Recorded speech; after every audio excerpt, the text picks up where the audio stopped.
Un encuentro con su palabra, porque secase la hierba, marchitase la flor, mas la palabra de Dios permanece para siempre. Con ustedes, el doctor José Ricardo Arias Quintero.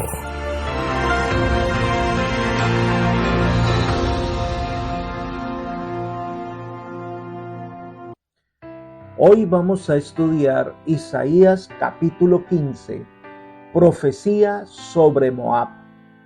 Te invito a orar. Padre nuestro que estás en el cielo, alabado, glorificado y exaltado sea tu santo nombre. Gracias te damos, Señor, por tus cuidados. Gracias por este día que nos regalas. Y al comenzarlo queremos abrir tu palabra y pensar, meditar en las enseñanzas que tienes para nosotros. Por eso solicitamos la presencia de tu Espíritu en nuestras vidas, para que podamos tener entendimiento. Gracias por escucharnos y concedernos tu bendición, pues lo pedimos en el nombre de Jesús. Amén. El capítulo 15 de Isaías está en la sección del juicio de Dios contra las naciones. Este capítulo y el capítulo 16 describe el juicio contra Moab. La palabra Moab significa de su padre, enfatizando su origen. Recordemos que Moab es hijo de la unión ilícita entre Lot y su hija mayor. Así que Moab es en cierta medida familia del pueblo de Israel. Recuerden que Lot era sobrino de Abraham, el padre del pueblo de Israel. Esta nación se estableció en la región del Mar Muerto. Cuando los israelitas salieron de Egipto e iban a pasar por la tierra de los moabitas, ellos no les permitieron. Posteriormente, Balac, rey de los moabitas, buscando que los israelitas fracasaran en su peregrinación, contrató al profeta Balaam para que maldijera a Israel. Pero no tuvo éxito en ese propósito, así que por insinuación del mismo Balaam, la única manera de trastornar a Israel fue que las mujeres de Moab sedujeran a los hombres israelitas a través de su belleza y de las atracciones de la idolatría, trayendo un tremendo desastre en el campamento israelita. Así que fueron constantes enemigos de Israel.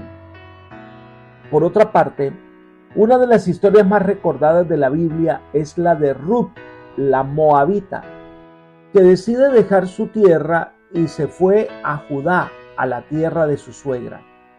Ella finalmente se casó con Booz y formó parte de la ascendencia de David y por ende estaba en el árbol genealógico del Mesías que aparece en el libro de Mateo capítulo 1. Por su constante enemistad con el pueblo de Dios, por unirse a las naciones que vinieron a destruir a Judá, Moab recibe el castigo de parte de Dios. Fue arrasada completamente. Estudiemos el versículo 1 de este capítulo 15 del libro de Isaías. Dice: profecía sobre Moab. Ciertamente de noche fue destruida Ar de Moab, puesta en silencio. Ciertamente de noche fue destruida Kir de Moab, reducida a silencio. Isaías presenta una profecía contra Moab, el país que lindaba con Judá en el oriente. Se describe el juicio de Dios contra esta nación, contra sus ciudades principales que serían arrasadas completamente.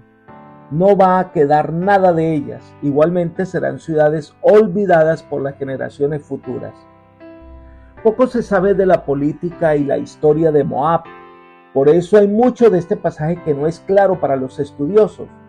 Lo cierto es que la destrucción de Moab enseñó a Israel a no depender de esa o cualquier otra nación, sino a depender exclusivamente de Dios. No se sabe mucho de la ciudad que se menciona como Ar de Moab, que al parecer es la misma Kir, ya que ambas palabras significan ciudad. Hay algo interesante, y es que no se menciona el reino o poder que ejerce ese castigo sobre Moab, solo se menciona el desastre. Pero algo interesante podemos ver en el versículo 2 de este capítulo 15 de Isaías. Dice: Los habitantes de Dibón corren al templo y a los altares que construyeron en las colinas, van para lamentar ante sus dioses tanta destrucción y tanto dolor. He leído en la traducción del lenguaje actual. En un hallazgo arqueológico conocido como la Piedra Moabita, se dice que esta ciudad de Dibón estaba a unos 16 o 19 kilómetros del Mar Muerto y a unos 5 kilómetros al norte del río Arnón.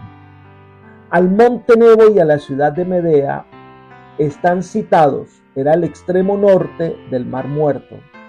Esta piedra moabita cuenta que el rey Mesa, por orden de sus dioses de quitar el monte Nebo a los israelitas, allí mata a 7,000 hombres, mujeres y niños como sacrificio a su dios. Esto muestra la crueldad que los moabitas trataban a los descendientes de Israel. Pero en el momento de su juicio, ellos corren a buscar respuestas y refugio en sus dioses, pero no lo encontrarán. En este versículo se menciona: toda cabeza de ella será rapada y toda barba rasurada. Se solía rasurar la cabeza y la barba en señal de profundo duelo. Es posible que esta costumbre hubiera tenido alguna relación con la idolatría, pues se prohibió a los israelitas que la practicaran. Muchas personas, cuando llegan a la crisis, en vez de acudir al Dios eterno, van corriendo a los brujos, al tarot, a buscar respuestas en la idolatría moderna y no encuentran nada, ya que el único refugio seguro al que pudieran acudir es al Dios eterno. En los versículos 3 y 4, la gente busca desesperadas respuestas y no las encuentra. Leamos: se vestirán de ropas ásperas en sus calles, en sus terrados y en sus plazas aullarán todos, deshechos en llanto. Esbón y Eleale gritarán, hasta Jaasa se oirá su voz, por lo que aullarán los guerreros de Moab, se lamentará el alma de cada uno dentro de él. El vestido de silicio se menciona 46 veces en la Biblia como una señal de duelo. La gente está lamentando su situación. Durante mucho tiempo fueron motivo de duelo para muchas familias israelitas. Ahora ellos experimentan abandono, soledad y duelo. Sus calles y sus grandes ciudades están de luto. Hasta el día de hoy, muchas de esas ciudades son desconocidas. Esbón fue una ciudad dominada por Rubén, pero que después fue tomada por los moabitas. Se dice que Jaasa era un fortín judío que se fue tomado también por el cruel ejército moabita. Ahora, Moab experimenta los momentos más terribles y definitivos de su existencia. Es decir, la destrucción fue total.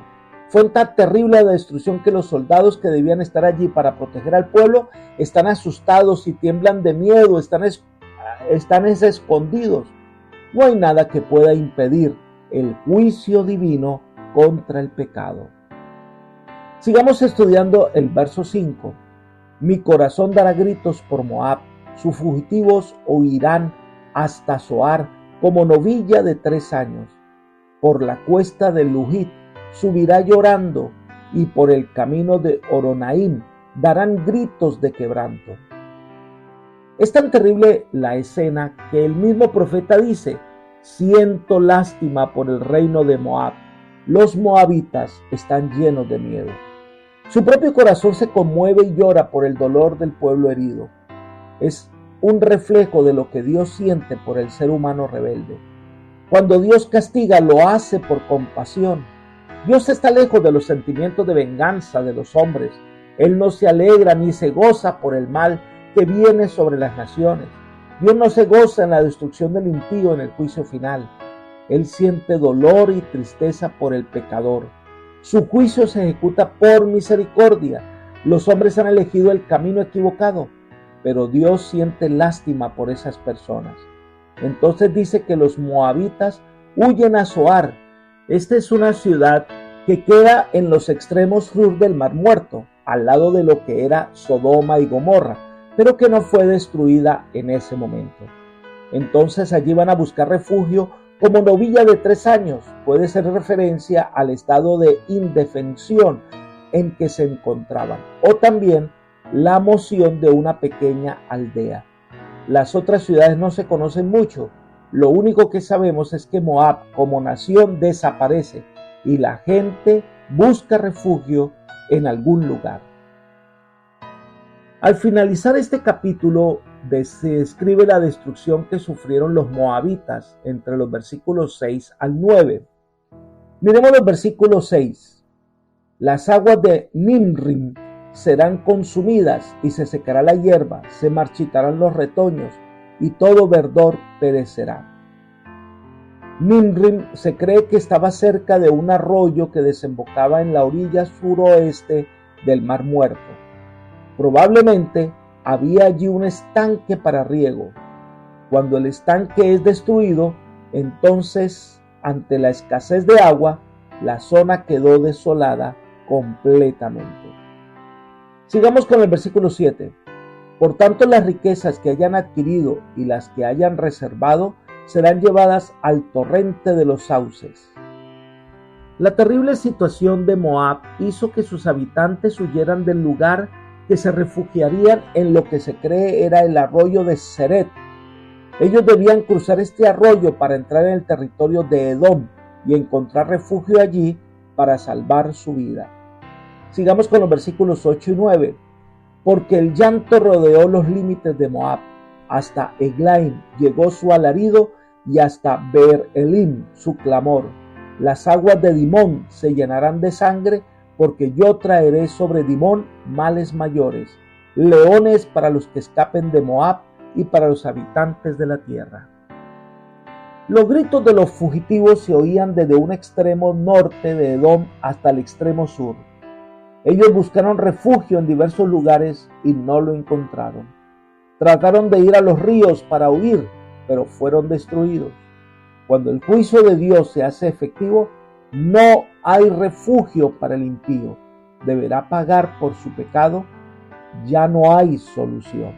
Ya el tiempo de gracia habrá terminado. Apreciado amigo y hermano, Dios no quiere la muerte del impío.